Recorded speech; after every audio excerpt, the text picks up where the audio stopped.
तुमच्या शिवसेनेकडून मुंबई महानगरपालिकेसाठी 227 जागांची तयारी सुरू करण्यात आली आहे. त्याच्यामध्ये जवळपास 2700हून अधिक इच्छुकांच्या मुलाखती घेतल्यात. काल दिवसभर शिवसेनेतर्फे मुंबईतील प्रत्येक वार्डातील असलेले इच्छुकांच्या सर्व मुलाखती घेण्यात आल्या. सगळ्या विभागातून कोण कोण इच्छुक आहे याची चाचपणी करण्यात आली. मुळामध्ये एकनाथ शिंदे साहेबांनी आपल्याला महायुतीमध्ये लढायचं हे स्पष्ट केलेलं आहे, परंतु कोणत्या जागा या जागा वाटपामध्ये आपल्याकडे येतील किंवा भाजपकडे राहतील याची स्पष्टता आतापर्यंत कुणालाही सांगण्यात आलेली नाही.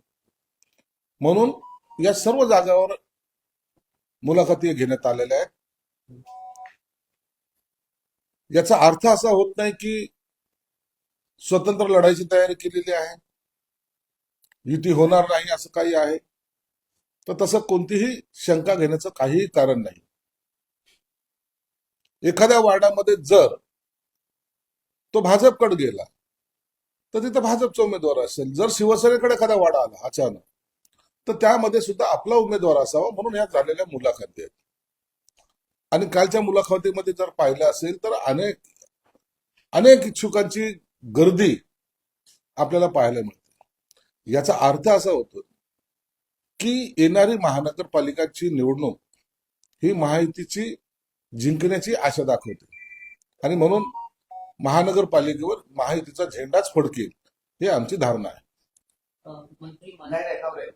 एक मिनिट, तुमचं हे सुरू आहे बा, पण 84 जागा सोडण्यावरनं भाजपकडनं स्पष्टपणे नकार देण्यात आले. 227 जागांसाठी मुलाखती घेत आहे आणि 84 जागा सोडणार नाही. भाजपने स्पष्ट सांगितलं तोडगा निघणार कसं, तुम्ही एक्झिस्टिंग जागा मागितलेल्या. हे स्पष्ट वगैरे काही सांगितलेलं नाहीये, अधिकृतपणे हे कोणती बातमी नाहीये. ज्या काही जागेचा तोडगा झालेला आहे, ज्या जागा आता लढवायच्या त्या वेगळ्या काढल्या गेलेल्या आहेत. राहिलेले 84 जागा ज्या आहेत त्याच्यावर आणखीन युतीची बोलणी होणार आहे. ही पहिली फेरी जी झालेली आहे, या फेरीमध्ये ह्या झालेल्या ज्याच्यामध्ये कोणतंही डिस्प्यूट नाही अशा जागा वेगळ्या काढलेल्या आहेत आणि उर्वरित जागेवर पुन्हा शिवसेना भाजपची बोलणी होणार आहे. म्हणून हा अंतिम चर्चेची फेरी संपली की काय असं जे चित्र आहे तसं चित्र कोणतंही नाही. पुन्हा देवेंद्र फडणवीस साहेब असेल, एकनाथ शिंदे साहेब असतील आणि यांचे सरांचे सहकारी असतील, हे बसून या युतीवर चर्चा करणार आहेत. बंडखोरी होण्यामुळे हे सगळे करतायत का? नाही, असं नाही आहे. महानगरपालिकेच्या सर्वीकडेच महाराष्ट्रातच ह्या ज्या निवडणुका आहेत या कार्यकर्त्यांच्या आहेत आणि कार्यकर्त्याला न्याय देण्यासाठी प्रत्येक पक्षाचा नेता आपल्यातर्फे आग्रही असतो. कार्यकर्ता हा दुरावू नये किंवा कार्यकर्ता दूर जाऊ नये, त्याच्यावर अन्याय होऊ नये, ही भूमिका प्रत्येक पक्षाची आहे. आणि म्हणून या निवडणुकीमध्ये काही ठिकाणी थोडे बहुत नाराजीचा तुम्हाला स्वरूप पाहायला मिळतो, परंतु आम्ही सर्वजण मिळून ती नाराजी सुद्धा दूर करायचा प्रयत्न करू. मंत्री माणिकराव कोकाटे यांची मुख्यमंत्र्यांनी सुद्धा स्वीकारले. आता हे सगळे कायदेशीर प्रोसेस आहे. राजीनामा स्वीकारला तर हायकोर्टात काय होईल हे थोड्या वेळात आपल्याला कळेल. म्हणून आता त्याच्यावर मला वाटतं आता चर्चा किंवा त्याच्यावर आणखीन काही कॉमेंट्स करावं असं नाही. दोन्ही राष्ट्रवादीचे आहेत ते एकत्रित लढण्याची शक्यता आहे. त्यांच्या संदर्भात ठाकरेंच्या शिवसेनेचे खासदार संजय राऊत आणि शरद पवार हे भेटले, चर्चा चालू त्यांच्या सुरू. उभाटाला आता प्रत्येकाच्या दारावर जावं लागेल. जे आम्ही म्हणायचो की काँग्रेस आणि राष्ट्रवादी बरोबर आपल्याला जमणार नाही, त्याचा प्रत्यय आता यायला लागलेला आहे. काँग्रेसने पहिली साथ सोडली, शरद पवार साथ सोडायच्या मनस्थितीत आहेत आणि म्हणून आता अखिला चलोरे हे न होता त्यांनी मनसेबरोबर युती करण्याचा प्रयत्न केलेला आहे. ज्यांची पालखी घेऊन उभाटा जात होतं, नाचत होतं, ज्यांना त्यांच्या मुखपत्रामध्ये फ्रंट पेजच्या बातम्या म्हणून त्याला ज्यांना दाखवत होतं, त्यांनीच आता यांची साथ सोडलेली आहे. मला वाटतं उभाटाला आता दुसरा कोणताही पर्याय नाही. त्यांचे उंबरठे झिजवणे हाच एकमेव पर्याय त्यांच्यासमोर उपलब्ध आहे. आम्हाला जागा सन्मानजनक मिळाली उभाटा, जर आपल्याला युती करायची असेल किंवा एकत्र लढायचं असेल, या याच्यात आहे. सन्मानजनक याचा अर्थ काय होतो? काय आहे? तुम्ही काही जागा मागितल्या? तुम्ही जागेची काही यादी दिलेली आहे? तुम्ही कोणत्या जागा लढवणार ते सांगितलेलं आहे? काही नाही.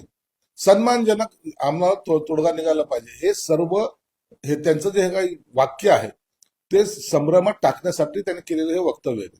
उभाटाच्या विषयी दिल्लीमध्ये काल रावसाहेब दानवे असं म्हणाले की ही त्यांची शेवटची निवडणूक असेल. ठाकरे बंधूंचं ही निवडणूक तशी शेवटचीच आहे. आजच्या घडीला त्यांच्या बरोबर यायला कोणी तयार नाही, कोणी त्यांच्यावर युती करायला तयार नाही. मला वाटतं आज कदाचित मनसे आणि उबाटाच्या जागा वाटपा संदर्भामध्ये घोषणा होण्याची शक्यता नाकारता येत नाही. आणि म्हणून त्यांना आता इतरांच्या बरोबर जाणं किंवा इतर त्यांच्या बरोबर येणं हा रस्ता जवळपास बंद झालेला आहे. म्हणून आज घोषणा कदाचित होईल आणि यांना स्वतंत्र लढावं लागेल. पण उभाटा महायुती ज्या पद्धतीनं ताकदीने लढते तशी ताकद उबाटाकडे नाही हे सर्वांना माहित आहे. पण आता उभाटाचा विचार करा, ते एकटेच पडत आहेत. आता संभाजीनगरचं उदाहरण, काँग्रेस वंचित सोबत आघाडी करून लढायची तयारी, त्यांच्या सगळ्या बैठकाही पूर्ण झालेल्या आहेत. उभाटाचं काय? महाराष्ट्रामध्ये ही काही फक्त मुंबई परिस्थिती नाहीये. तुम्ही नगरपालिका पाहिल्या असतील, तुम्ही आता येणारी महानगरपालिका, कुठेही एकाही महानगरपालिकेमध्ये असं चित्र कुठंच पाहायला मिळणार नाही की जिथं उभाटा काँग्रेस बरोबर किंवा राष्ट्रवादी बरोबर युती करते. म्हणून उभाटाला आता त्यांचं गरज सरो वैद्य मरो ही भूमिका आता काँग्रेस आणि राष्ट्रवादीने ठरवलेली आहे. आणि उभाटा ज्यांची पालख्या घेऊन नाचत होतं आता त्यांना अकेला चलोराच्या भूमिकेत राहावं लागेल. हे वारंवार मी तुम्हाला सांगतो. मिटकरी काल नांदेडमध्ये बोलताना असं म्हणाले की अजितदादा हे लवकरच मुख्यमंत्री होतील. बावनकुळे परत म्हणतात की 2034 पर्यंत मुख्यमंत्री हे फडणवीसच असतील. एकनाथ शिंदे कधी मुख्यमंत्री होतील? आता प्रत्येक जण आपापल्या पक्षाचं भविष्य सांगायला लागलेलं आहे. अजितदादा मुख्यमंत्री होतील, बावनकुळे म्हणतात देवेंद्र फडणवीस साहेब मुख्यमंत्रीपदी राहतील. त्यांना आमच्या शुभेच्छा आहेत. राजकारणामध्ये संयम राखणं हे महत्वाचं असतं आणि तो संयम आम्ही राखलेला आहे. म्हणून आम्ही याच्यावर कोणतंही भाष्य करणार नाही. जे होईल ते पाहत बसू. पण एकनाथ शिंदेना जामीन म्हणून टार्गेट केलं जात असं मला वाटतंय का? कारण त्याच प्रकरणामध्ये सुषमा अंधारांनी आरोप केले आहे. ती तिचा पब्लिसिटीसाठी केलेला स्टंट आहे. त्याच्यावर जास्त भाष्य करणं योग्य पण नाही. ठाकरे मुख्यमंत्री कधी होतील म्हणजे तुमचे काय भविष्यवाणी आहे? आम्ही भविष्य करत नाही. आम्ही प्रॅक्टिकल जगणारे, लाईफला जगणारे लोक आहोत. आणि जेव्हा होईल तेव्हा होईल. जे काही होईल ते भविष्यात तुम्हाला कळेल. परंतु यासाठी आम्ही दावेदारी किंवा भविष्यवाणी या करण्याच्या भानगडीत पडत नाही. पण होतील असा विश्वास 100% होतील. एकनाथ शिंदे साहेबांनी या 2.5 वर्षामध्ये जे काही कामं केलीत ना ते सगळ्या लोकांसमोर आहेत. म्हणून कधी होतील हा विषय आमच्यासाठी नाही. परंतु एकनाथ शिंदे साहेबांसारखा नेता असावा जसं प्रत्येक पक्षाला वाटतं आपला मुख्यमंत्री झाला पाहिजे. आम्हाला का वाटू नये? वाटणार, परंतु आम्ही संयमाने जाणार.